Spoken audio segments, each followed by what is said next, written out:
Assalamualaikum warahmatullahi wabarakatuh. Baiklah, pada kesempatan kali ini saya akan menjelaskan tentang mikroemulsi sebagai materi dari pertemuan kelima kita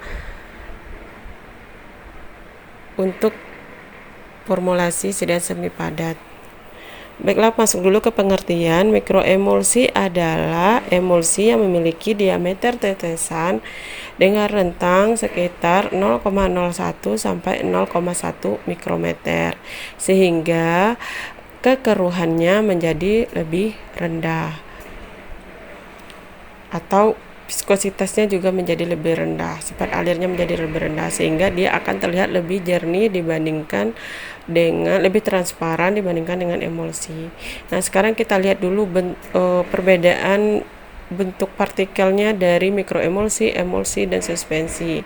Nah, suspensi karena dia berbentuk sediaan padat yang didispersikan ke dalam cairan, maka partikelnya besar, ukuran partikelnya.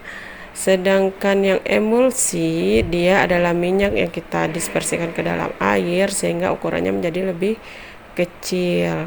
Nah, untuk yang mikroemulsi ini ukurannya sangat kecil, bahkan tidak bisa dilihat oleh kasat mata. Jadi dia ukurannya sangat kecil, sehingga faktor inilah yang menjadi pembeda bahwa suspensi itu gimana tingkat kekeruhannya, emulsi itu gimana, dan mikroemulsi itu gimana, sehingga mikroemulsi nanti akan terlihat lebih transparan jika kita bandingkan dengan emulsi. Karakteristiknya bagaimana? Yaitu yang pertama, dia bersifat isotropik, artinya keseragamannya tinggi, ukuran partikelnya tinggi. Kemudian transparan secara termodinamika atau perubahan suhu. Nah, jadi dia kalau terjadi perubahan suhu, dia tidak mempengaruhi transparansinya atau ketercampurannya, sehingga dengan seperti itu, karena ukuran partikel minyak sangat kecil, viskositasnya juga menjadi sangat rendah atau sifat alirnya juga menjadi sangat rendah, sehingga mempermudah dalam proses penuangan obat. Nah, di sini terlihat perbedaan dari emulsi dan mikroemulsi. Nah, ini mikroemulsi, dia terlihat lebih transparan. Nah, kalau emulsi ini mungkin saya tidak ketemu gambar yang dia ketika di dalam botol bening, tapi nanti mungkin bisa diuji cobakan, kalian lihat bagaimana bentuk Scott emulsen. Nah, ketika dituangkan itu kan bentuknya turbiditasnya lebih tinggi dibandingkan dengan mikroemulsi. Bagaimana mekanisme emulsi dan mikroemulsi? Kenapa mikroemulsi menjadi lebih jernih? Kenapa? Karena untuk emulsi yang kita butuhkan untuk menurunkan tegangan permukaan fase yang tidak suka air dengan fase yang suka air, atau sebaliknya, itu hanya menggunakan surfaktan saja. Sedangkan mikroemulsi itu dibantu oleh kosurfaktan. Kosurfaktan itu apa? Kosurfaktan ini zat yang mampu menunjang atau meningkatkan kerja dari surfaktan, sehingga ketercampuran dari zat tersebut atau minyak ke air tersebut menjadi lebih sempurna, sehingga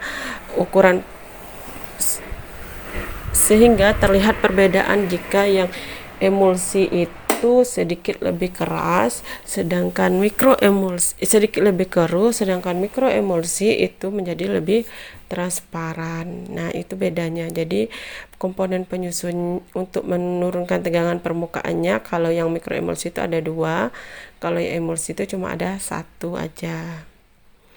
Kemudian perbedaan lainnya apa? Nah, ini dibuat dalam bentuk tabel, yaitu pertama ukuran partikelnya. Kalau emulsi itu 1000 sampai 20.000 nanometer, jadi ukurannya cukup lebih besar.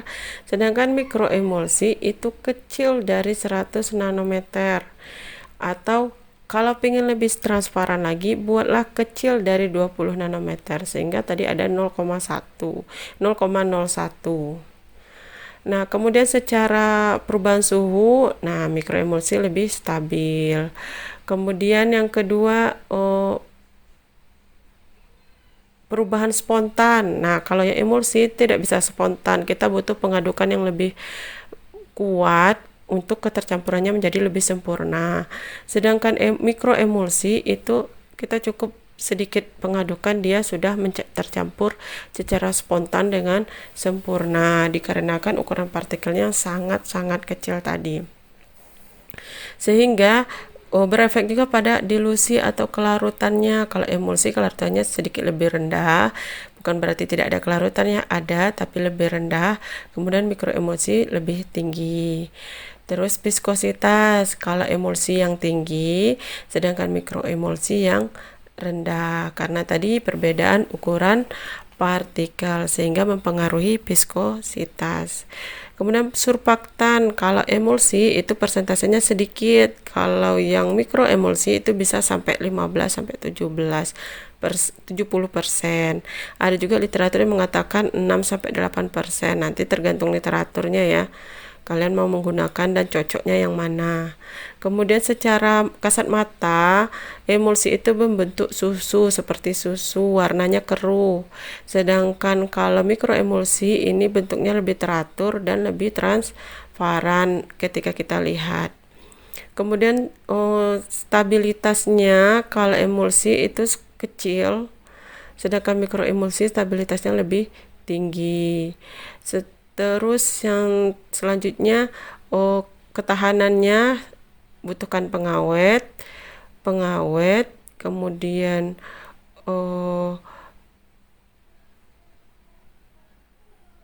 secara untuk upscalingnya emulsi tidak ada, mikroemulsi ada.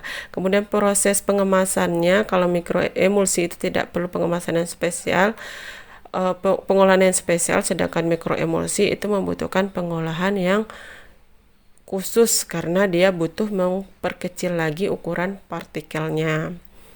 Jadi keuntungan dari pembuatan mikroemulsi itu apa? Yang pertama, meningkatkan laju penyerapan obat.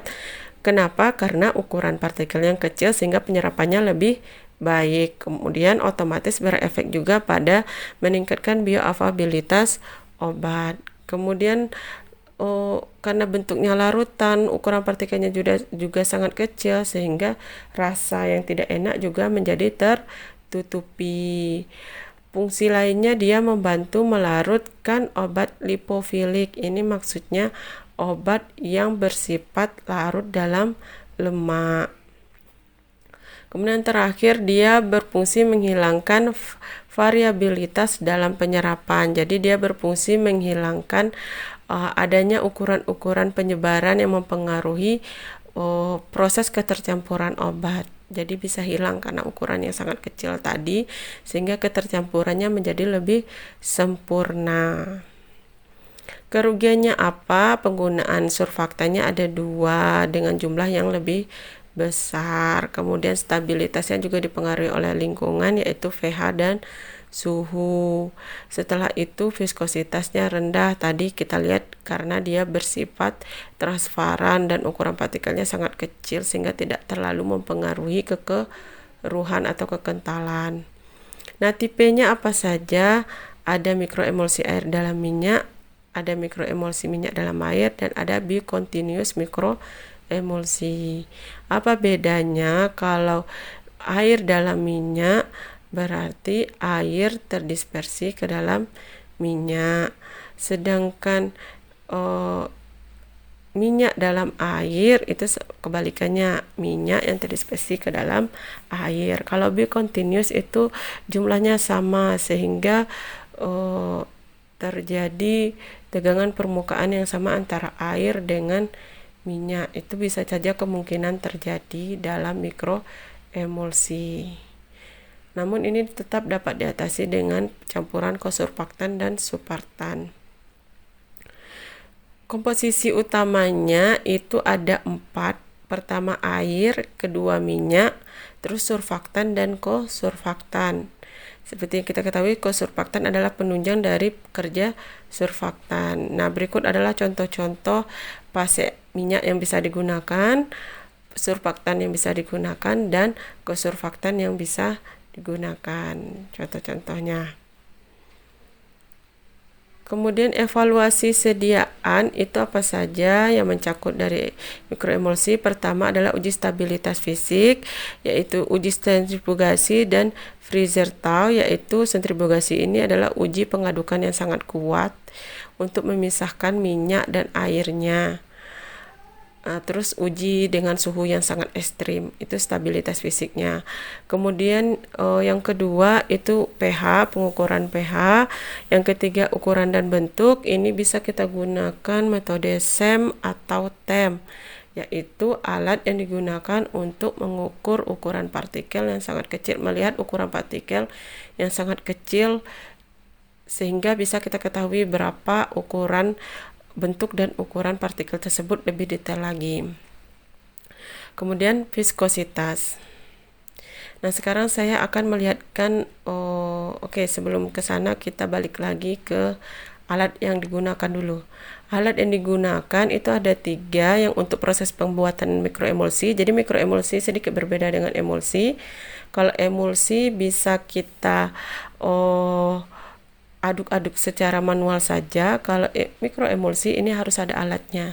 Jadi adanya rotostator, terus ada homogenizer, kemudian ada lagi. Nah, sekarang kita buat saya lihat dulu rotostator yang kita lihat mekanisme kerjanya yang bagaimana gitu. Namun sebelum ke sana, saya ingin memperlihatkan video perbedaan antara kekeruhan emulsi dengan mikroemulsi itu bagaimana.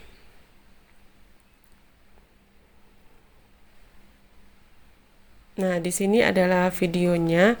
Di sini diuji cobakan suatu zat, yang pertama bukan emulsi. Nah, yang kedua emulsi yang stabil, yang pertama emulsi yang tidak stabil, yang kedua emulsi yang stabil, dan yang ketiga itu adalah mikroemulsi. Nah, ketika ini dicampurkan, apa yang terjadi? Kita lihat dulu videonya.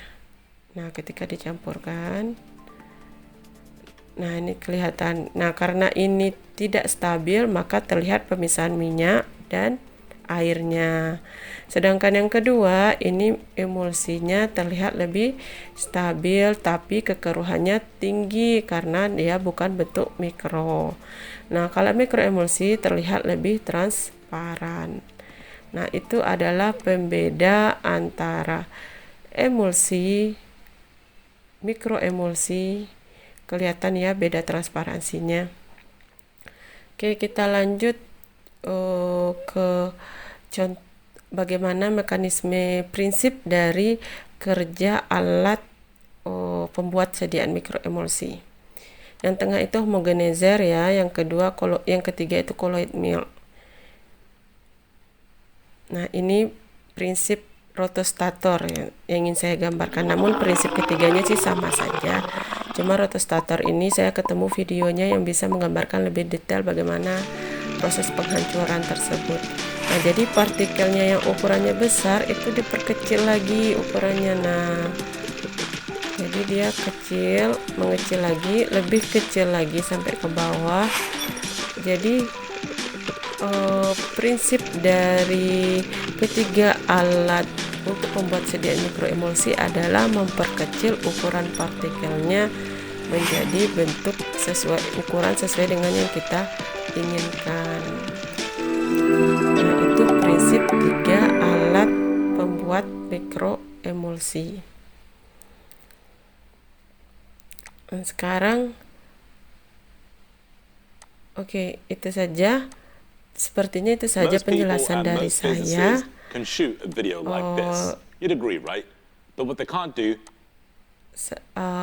Penjelasan dari saya. Jika ada pertanyaan, silahkan ajukan pada grup WhatsApp.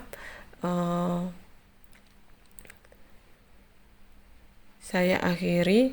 Assalamualaikum warahmatullahi wabarakatuh.